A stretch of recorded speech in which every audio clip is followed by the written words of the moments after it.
So we begin on the Nigerian Tribune this morning, and on the Tribune, FEC okays Nigeria first economic policy to prioritize local industry, bans unjustified imports, executive order coming to backup initiative. Tony Elumelu bags Gabon's highest national awards. Naira depreciates as crude oil price falls below $60. Benue Assembly will study, debate Rep's invitation letter today, says Speaker. Bandits sack 3 Bochi villages, kill 15, injures many. Wike for Bara Fields, tax reform bills, constitution review, insecurity top agenda as National Assembly reconvenes. Farmers in Ondo, Ekiti, Osun laments deaths of skilled labor, cost of inputs. 2027, Atiku still weighing options, may not quit PDP. Plans last-minute rescue efforts to save party, says source. Dangote hails Tinubu for revolutionary change in oil and gas to save Nigeria. 2025 UTME result analysis, over 1.5 million score less than 200 points. All the details on the Nigerian Tribune. And now over to the Daily Trust newspaper. The Daily Trust, police launch probe as 5 children die inside abandoned vehicle. Wow. 2025 UTME, over 75% score below 200. Constitution review, insecurity, tax bills, top agenda as National Assembly resumes today. Crisis in Niger Delta. Development Commission over scholarship scheme. 25 killed as bandits, vigilantes clash in Bochi. New NNPCL leadership supporting my $20 billion refinery, says Dangote. Gaza starve as Israel plans expanded operations. Woman in courts for marrying 2 husbands. Interesting times. Final details on The Guardian. Nigeria risks losing youth generation to drug abuse and mental health crisis. FEC prioritizes local industry under Nigeria First policy. 77% of UTME candidates score below 200. Electoral Acts, crucial bills up for debate as Senate House of Reps resumes today. Dangote hails Tinubu for appointments in energy sector. Atiku once again state-sponsored repression as EFCC offers reasons for activist VDM's arrest. Plateau killings, police arrest more suspects, recover illegal arms in fresh raids. All the details on the Guardian, rather.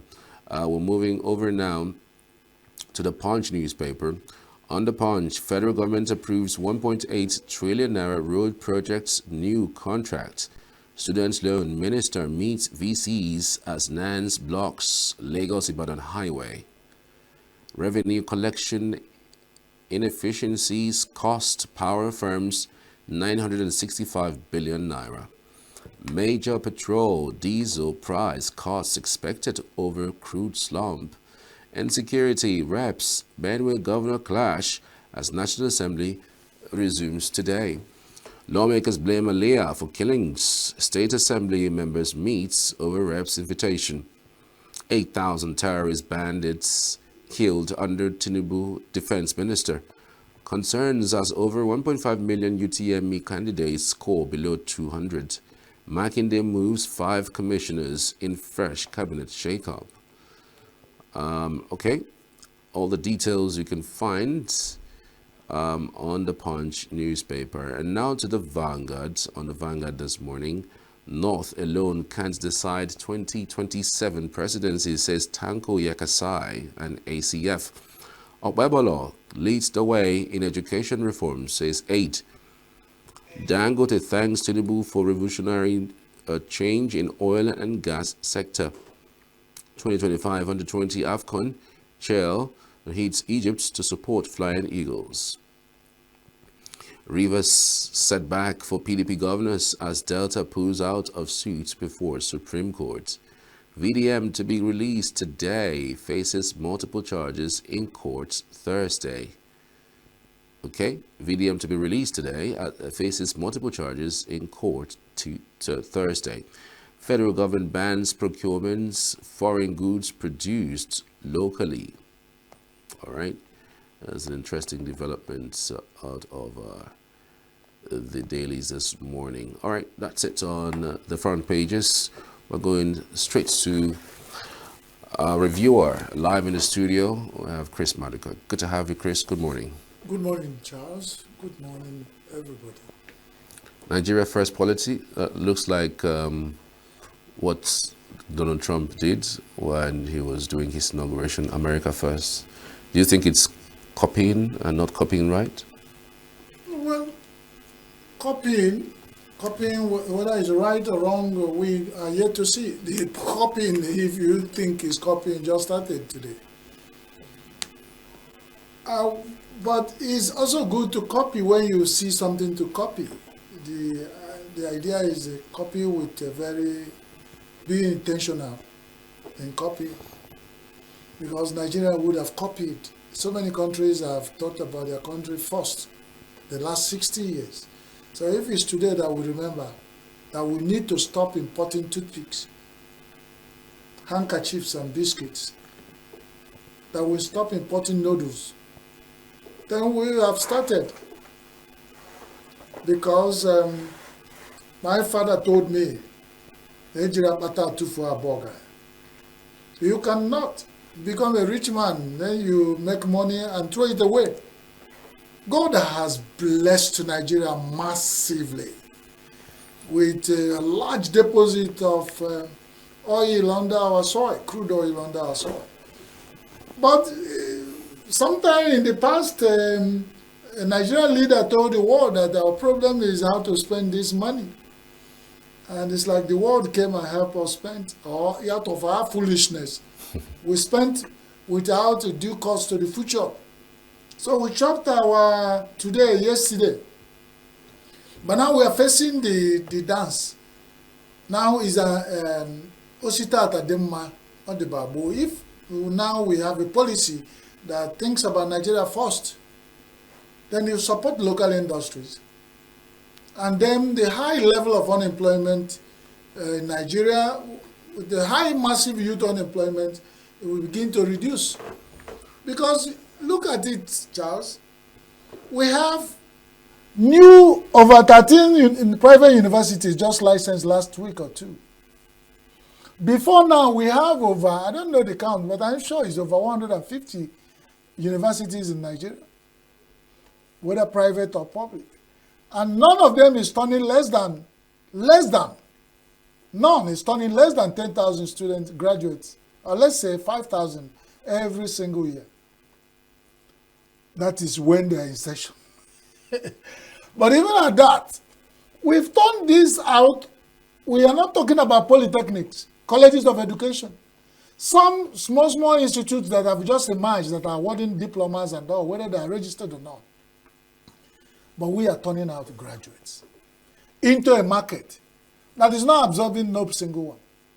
They cannot even absorb youth service volunteers, compulsory. A lot of people are queued for youth service in the last 3 years. They've not had the opportunity to go and serve free, Nigeria free, after graduating. How are you going to describe that?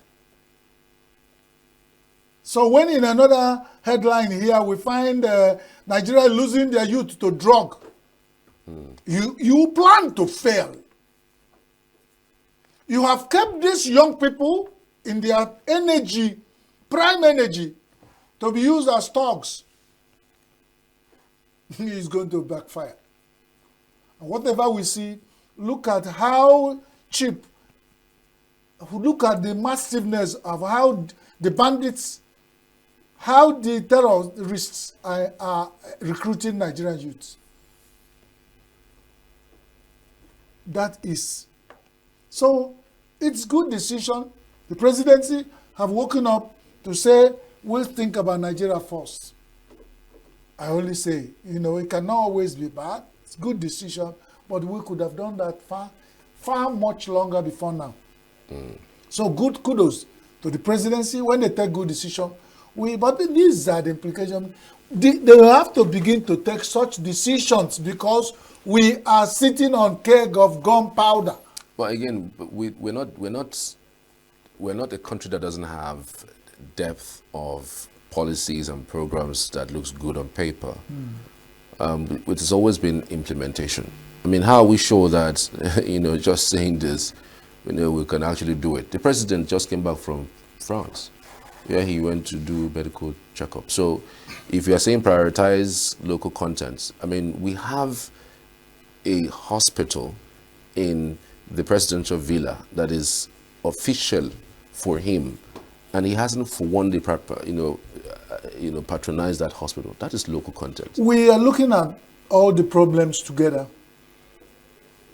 We looked at the situation where even people, medical doctors who are employed in Aso Rock with the high level of payment and the booger positions they held, have jackpot.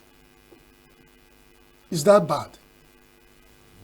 You know how much medical personnel, we keep saying doctors because that's an understatement. A medical doctor is the leader of medical team. If you check the medical teams, there are more than 15 members of a medical team. We have lost all. So even if you find a doctor employed in Aso Rock Hospital alone, no president of a country will trust his life with such where the medical team have depleted. So we are not saying it's something that is going around, is coming around. Everybody is feeling it. So we are only saying that some people hold the S. They hold the S. They hold it. And they should use that trust we're giving them with our lives to do something that will benefit all. Otherwise, the house called Nigeria cannot collapse and the roof still stands. It's like people thinking that if Nigeria collapses, Aso Rock will still be there. It might be madness to think that way. If this country collapses, Aso Rock will be useless. So they're going to think comprehensively. If it affects the eye, it will affect the nose. So let's begin to think for everybody. If you think you are safe and sound because you are under government protection, it might not last for too long because they keep pushing. People keep pushing. And you get to the point you're depleted. Very soon, don't quote me, one day, the people you are paying to protect you, the Nigerian police and the security agencies, it was in this country I've heard of police going on strike once. They did everything to suppress them. Don't be sure it will not repeat itself. With what we are seeing, is the blood not running in their vein? They will be guarding people. Let me give you a typical example. Somebody bought a car, Rolls Royce, one of the highest, latest model, and that's the billions of naira. But he's paying the driver who is driving that car 20,000 naira. That is, somebody came, this is life. It will happen to me in Abuja. A man living with his extended relation, who is a rich man. He left the guy because he works for him as the driver. He takes care of the children, do all the house chores. But each time the man will come back with dog food. Because the man kept 4 mighty dogs. These 4 dogs consume in one go more than 40,000 naira food. And he's paying this same young man that time 10,000 naira a month. This young man has children and wife in the village, but he's in Abuja serving his rich relation, who feeds dog daily with 40,000, and he's paying the man 10,000 naira a year, a month. That's an analogy for Nigeria. These people, we think we have cornered around to guard us. We are crying of insecurity. The few we have, we don't want to talk about state police. We don't want to talk about every other thing to encourage the vigilantes. The little federal police and power and security we have, we use it to guard ourselves and stay back in Abuja. Abuja is not far. Onyai might be a Bichiluzo. The person we know his house. He's living on the main road. And that's what I want our leaders to think. So thank God for the new policy, Nigeria-centric policy, to think home. It's a good philosophy. Like you said, hoping that we implement it very well. Then on the punchy punch. Insecurity, reps, Benue governor, clash over NAS. Clash as NAS resumes today. What is the clash for? It's destructive. How is this destructive? I mean, they said they invited the governor to come and explain to them what's going on in Rivers State because is it that NAS people? Why should there be clash? Is it that NAS? I read in other places. A lawmaker blames a liar for killing. That is destructive. How? You blame the governor for killings in the state. As what? When we have sat down here and said governors are only crying babies. You give the chief security officer and call them executive governors because it sounds good too. But when it comes to implementing that power, they find out that they can't even command. They can't give a very critical command to the policeman guarding them. All those starched, heavily starched, khakid, AK-47 trotting policemen guarding all the governors. They cannot command when critical commands come. They don't even know who they are. Because they still have to go through middle person to give command, and they answer chief security officers. Let them prove Nigeria wrong. Would Aliyah have commanded the whole security force in the state to go and clear the grounds? Will he? Does he have the power? Who is blaming them? The same NAS that constitutionally would have given powers to the man that blaming him is destructive. But when I was looking at the newspaper, Punch said the reps, I said blame game. He come down, he said Peter blames CBN for delay. Blame game, go down. Every topic of newspaper here is blame. One man is blaming another. If it's not tax reform, river crisis, top agenda, Senate blames. That's all you see. We cannot take charge. We blame. As if after blaming, the whole lives are lost in Benue Plateau and within the last few weeks, we come back. As if after blaming, there will no more terror attacks. But the issue is somewhat, something that the Constitution should be able to tell. Can the House of Reps in Abuja summon a governor to come and explain to them what's going on in their state? Because the state already has a state house of assembly. If there's any form of summoning that should happen, it should happen between the state governor and the state house of assembly. So in critical situations, will lead to some level of emergency, whether declared or not. The federal house and the Senate has oversight function over the state assemblies. And if they do that, indirectly or directly, they can summon. State house of assembly is different from the governor. That's what I'm saying. If the state house of assembly can summon a governor to come, invite him to come and explain to them what's going on. Why wouldn't the federal house invite? That's the critical level of there's oversight function. Because you remember that in Rivers State, that is just state of emergency. The National Assembly are having oversight function. They're even talking that is top on the agenda as they resume today.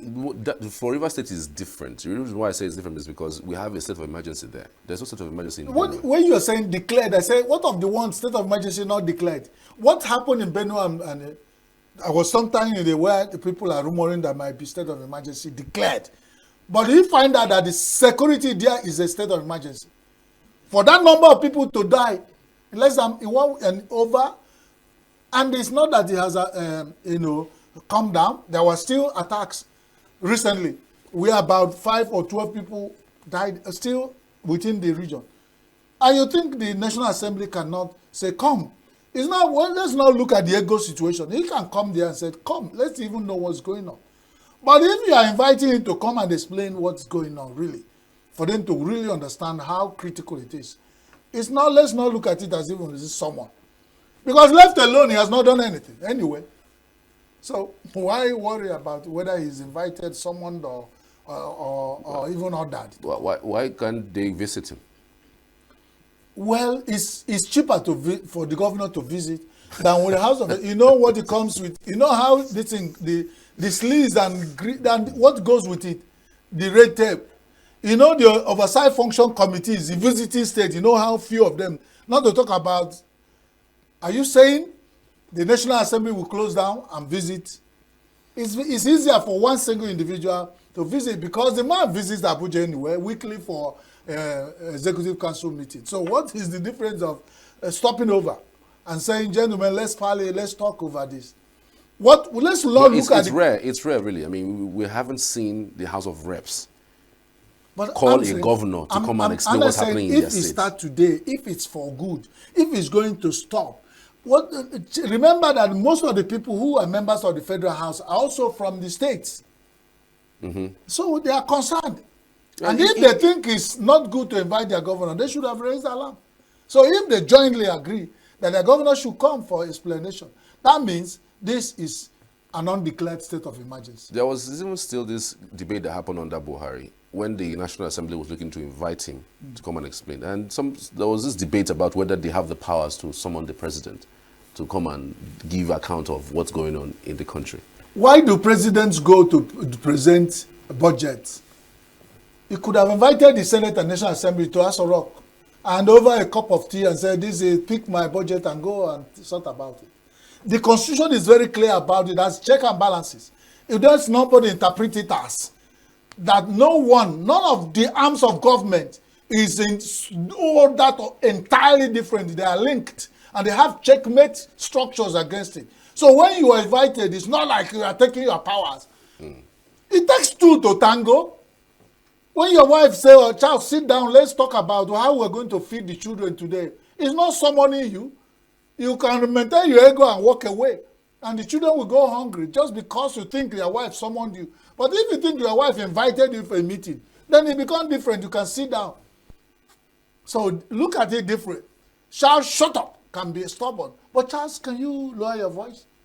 It can be a discussionary thing. The way we interpret it, and we have the big wigs who say they are learned gentlemen, they will find us like we are just, talking and brainstorming. How has Nigeria, the legal, the judiciary, come out to explain even the Constitution, take it as point of duty on weekly basis? Over how many years Nigeria have stayed? Most of things that happen in Nigeria, our parliamentary system, the structure, how it works, who should, when will they be able to meet together, talk and discuss about issues? I tell you, 90% of Nigerians are ignorant of this. Either because deliberately the people in power do not want them to know. And they will willingly tell you ignorance of a law is not an excuse. But deliberate denial of knowledge for you to know, is it an excuse? It's good that an elder in the house said, children, don't go there. And the children went there and they get consumed. Then you sit down and children are playing, you are laughing as an elder. When something happened to those children, what do you call yourself? So, you do your own job. Let the people know. If they don't want to know, how many people teach constitution and civics? Government in the schools. How many students take care of that now or study? How many people look into the history? How a state was governed in the last 20 years? What happened in Oyo Empire? How they elect Oyo Messi and all that? How the critical thing? So that if it's happening in Oyo, ancient kingdom today, the children will know, this is a process. Instead of some governors taking over and maneuvering and closing this, you don't even know where it started, you don't know where you're going. That is what's happening in Nigeria. Deliberate attempt to deny people knowledge of how our government is, the structure of how governance is done in Nigeria. We have the NOA, the answer names. I don't even think they have budget. National Orientation Agency. We have Ministry of Information and Culture. What do? Big offices. A lot of people, what do they do to enlighten Nigerians? Only when they want to do anything, you see little budget, they will do one radio thing and put it in Radio Nigeria NTA alone. And they will tell you they've done their job. That's by the way. But as something that Charles, I must say, there are some new newspapers that have appeared. We are still looking at them. I found in the review box here, The Matrix. I don't know where it's coming from. Another one called Liberty. I hope it's not a part of the build-up. There's another one they call First News. All these ones, I hope they are not part of the build-up 2027. It is. But it's good that the more the merrier. Indeed. Thank you, Charles. God bless Nigeria. All right. I want to say a very big thank you to Chris Monica for the expert analysis on the headlines this morning. So we're back shortly after this. So stay with us.